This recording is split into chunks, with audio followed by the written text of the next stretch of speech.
Alright friends, so if you just popped in, today we are talking about 3rd grade music lessons for this whole month. I see my kids for a week at a time, and then I see like a different set the next week, so that's why we go for a month at a time. So I'm going to talk like Monday, Tuesday, Wednesday, Thursday.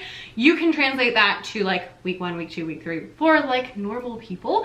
But this week we're talking about 3rd grade, and 3rd grade is learning about 16th notes for the first time, and they are also working on just kind of talking about music and what music sounds like and what it makes them feel and all of those good things. I love doing it in this time because I like doing some like creepier songs for the fall, and so it's just a lot of fun. Let's hop right on in. I should find the right paper. So 3rd grade this week is learning about 16th notes and talking about music, and so the first thing we're doing on Monday is In the Hall of the Mountain King, because I love In the Hall of the Mountain King. So with In the Hall of the Mountain King, I start with just telling them the same story I told my 1st and 2nd graders. I thought that 3rd grade was going to be a little bit too cool for it, but they thought so the story that I tell for In the Hall of the Mountain King is that there is a guy named Peer Gynt, and Peer gets captured by the Troll King, who is, or sorry, captured by the Mountain King, who is a big, ugly, gross troll. And the Troll King, the Mountain King, wants Peer to marry his daughter, the Troll Princess. And then I always say, do you think he wants to marry the Troll Princess? And they're like, no. I'm like, no, he doesn't, because she's a troll and he's not a troll. So that's where this song comes in. Peer is trying to sneak away from the Troll Princess and from all the trolls. So he is sneaking, and we talk about, okay, well, if we're sneaking, we want to be quiet. So it's going to start really quiet and a little bit slow because we don't want to draw attention to ourselves. And so we stand up and we like tiptoe to the beat, and we get a little bit faster and faster and faster as we get closer to the end, and we'll like look over our shoulders to see if there's any trolls. And as it starts getting faster, I'm like, oh no, I think there's a troll behind us, let's go a little faster. And then I was like, oh, there's a troll, but I don't think he sees us, we gotta go a little faster. And then I'll be like, all right, he sees us, run. And then at the end we have like earthquakes, and that's why we're jumping up and down. After we listen to the song, then we do the In the Hall of the Mountain King play along from, oh no, I can't remember who it is. I'm gonna think of it somewhere in this thing, but there is a rhythm play along for In the Hall of the Mountain King. No, Pequeño Mozart, that's who it is. I was like, I know I'm gonna think about it. Pequeño Mozart has a rhythm play along with it that is on YouTube. It's like 2 minutes, really easy. It's quarter, eighth notes, and half note. And so it's pretty easy, but we are just learning 16th notes, so it's like the next thing that we are learning. So we go through and play that. We usually do it twice. We'll do it once, and then the next, I'm like, all right, rate yourself from 1 to 3. 1 is like, I'm totally lost. 2 is, I kind of got it, but I need more practice. And 3 is like, I totally got it.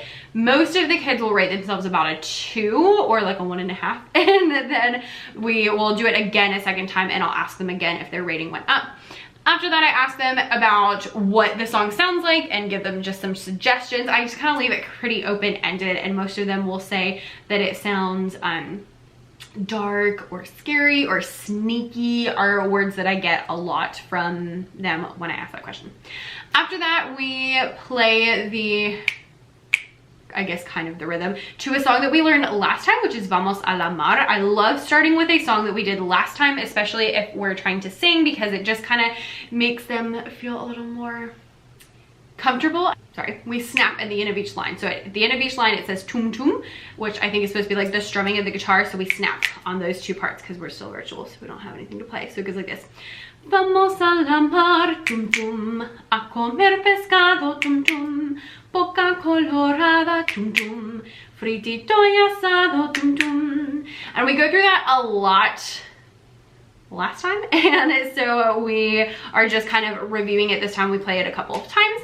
After that, we go through and review each of our rhythms. So I just have like a slide that shows like, hey, this is the quarter note, hey, these are eighth notes, and things like that, and we just repeat them and remember them a little bit.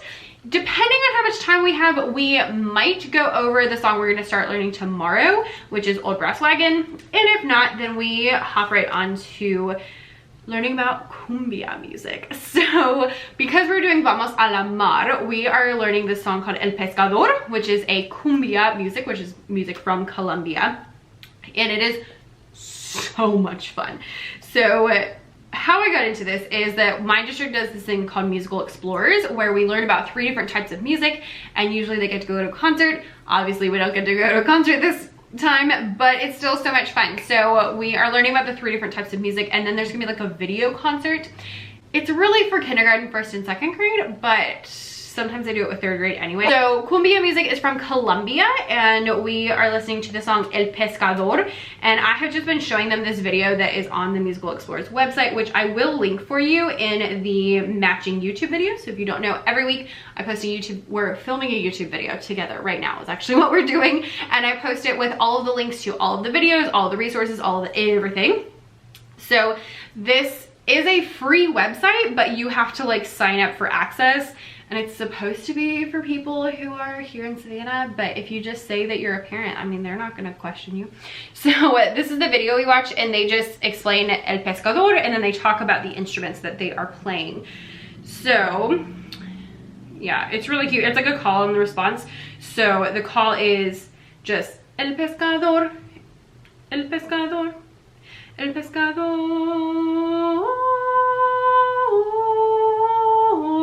And El Pescador means the fisherman, and the song we were singing was Vamos a la mar, which means let's go to the ocean, or let's go to the sea. So that's the connection, in case you were like, what? And then the response is some other words that are kind of silly. So it says like habla con la luna, which means the fisherman is talking to the moon, and he's talking to the playa, the beach, and he is really unlucky and doesn't have any fortune, so I'm assuming that means he's not getting anything in his fishing net. But it's a really cute song, and I love how one line is just El Pescador, because it's super easy for the kids to learn. If they're like, I don't know what Spanish is, I don't know what any of these things are, they only have to learn 1 word. So this video is like 6 minutes, super simple. I will link it in the YouTube video. You do again have to sign up for access, but I don't think there will be any problem with that because it's free. And they're using the accordion and then some percussion instruments, so we just watched that, and the kids have been loving that. The percussion are tambora, llamador, and then the maraca, in case you were curious. And that is it for day 1. Well, after the song, then we talk about what that song sounds like. Then it's done for day 1. On day number 2, we come in. We're still doing go doodles at the beginning of each video because at the beginning of each class, because they're fun and they get some of the wiggles out. And I feel like it kind of helps the kids transition from like what they were doing to now we're in music, because they're like not physically going anywhere since we're virtual. It helps to kind of flip that switch. And then we do Old Brass Wagon. So I have this on my TBT store. I will link it in the YouTube video that will be up by tomorrow. But Old Brass Wagon is one of my favorites, and it's super simple. So it just goes, circle to the left, old brass wagon, circle to the left, old brass wagon, circle to the left, old brass wagon, you're the one, my darling. Circle to the right, old brass wagon, circle to the right, old brass wagon, circle to the right, old brass wagon, you're the one, my darling. Then it's supposed to say everybody in, but I have always done it in and out, because even in school, normally I have the kids do most things from their seats instead of like moving around the room. We always start everything in our seats before we move around.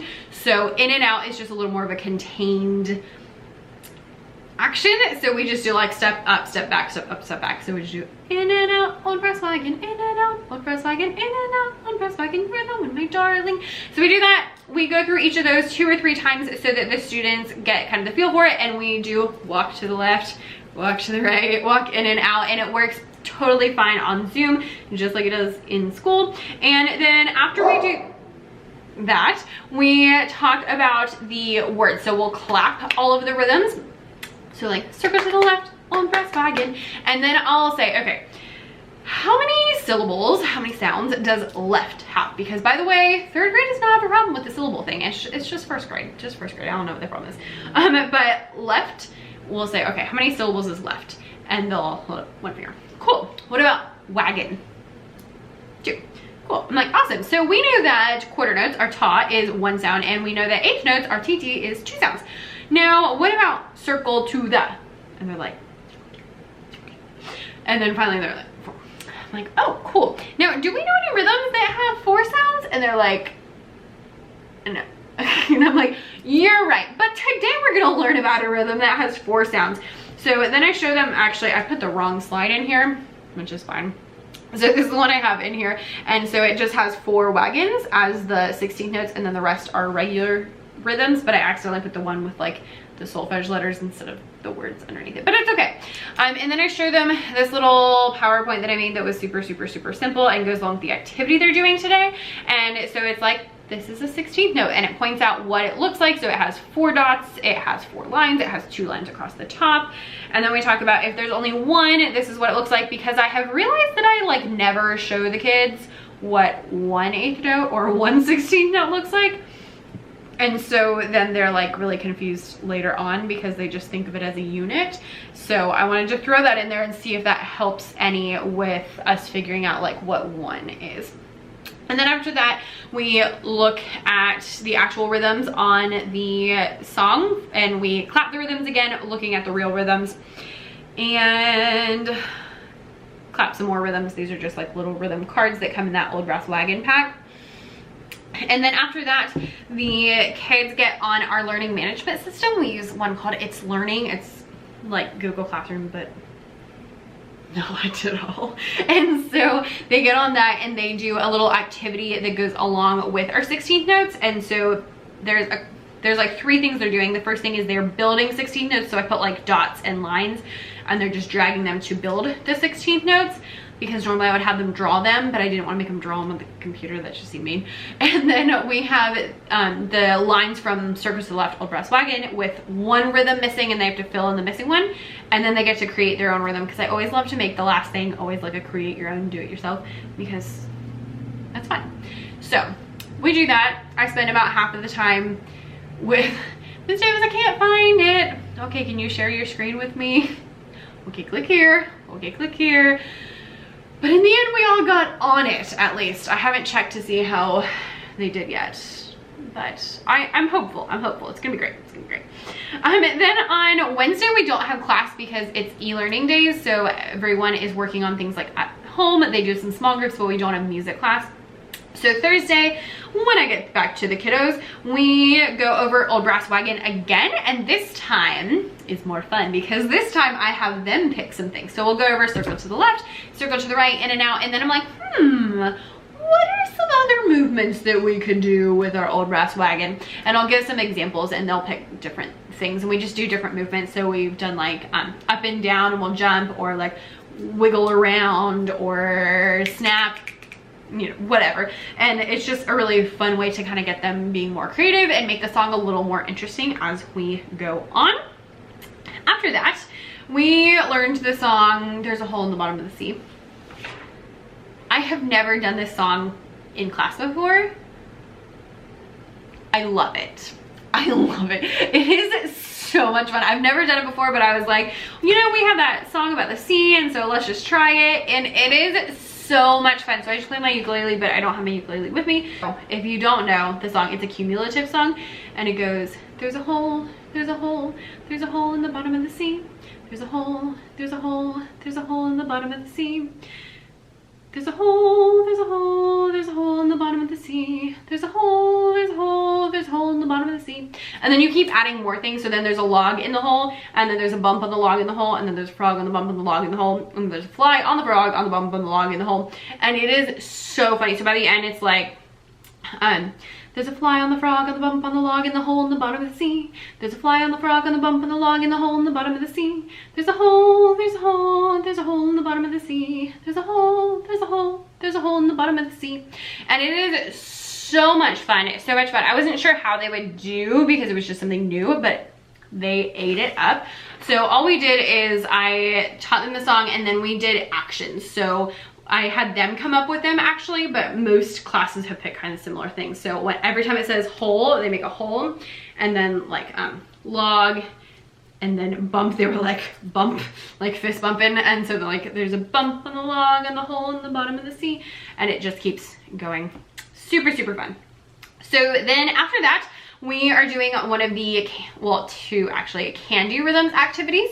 So I have these Google Slides presentations where the kids can click on the rhythms of the different words. So this would be the printable version, but it says like cotton candy. And so we figure out how many sounds it does. And for this one, we're doing Google Slides and I'm running it. And so all I do is have them show me 1 for 1 sound, which would be half note, 2 for 2 sounds, which would be eighth notes, 3 for the re-sounds, which is eighth notes, quarter notes, so T-T-top, and then 4 for 16th notes. And so they just hold it up or type it in the chat, and I just kind of jot down like, yes, this person is getting most of them right, this person has no idea what we're talking about, this person's kind of okay, and things like that, and just write down, and that's a really easy grade if I need it. And so we just go through and I just click on the right answer, and after you click, then it's like, that's right, or that's not right. And so it's really easy and a good like whole class version. And then I have them do the same thing on Google Forms, and this is like their quiz. It's not quite a quiz because we haven't been working on it that long, but it's kind of, I'm typing into the grades as a quiz.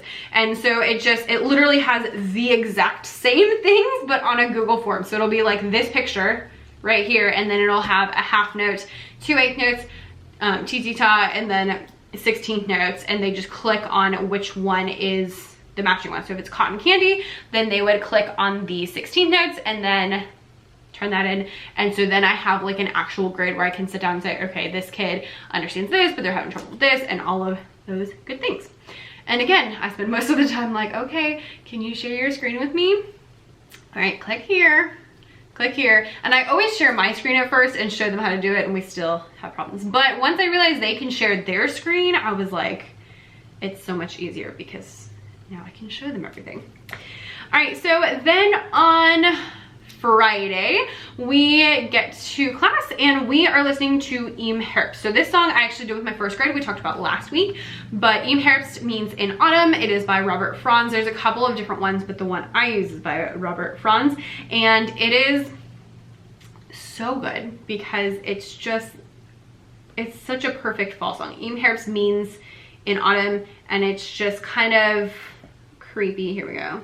For this day, what I did is I had them listen, and then they drew pictures as they were listening of what it made them think of, and that did pretty well.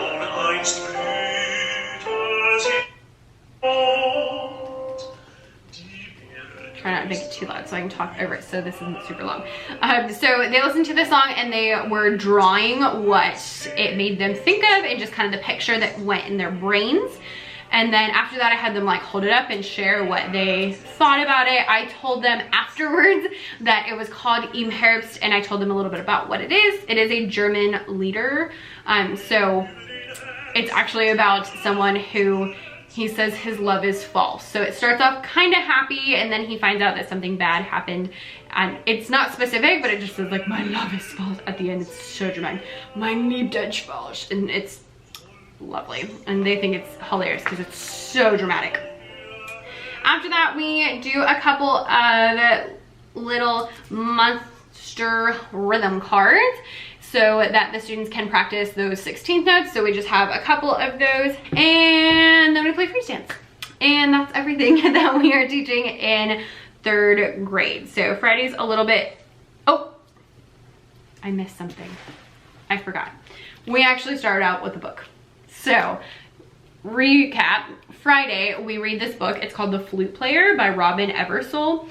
Super cute. I love it because it goes through and it is comparing the songs to pictures. So there's like, every time it talks about songs of the sea, there are fish, and every time it talks about night songs, there are owls and stuff like that, so that you can kind of see the pictures, which is where the song comes in. So then I play the song, and then I'm like, we're gonna make our own pictures of what the song would look like if it was a thing. Then we do monster rhythms, then we play freeze dance, because we always end with freeze dance because it's fun and it's Friday. So there's that. So that is everything that I am teaching at 3rd grade this week. Thank you guys so much for being here. Thank you so much for watching, and I will see you next time. Bye.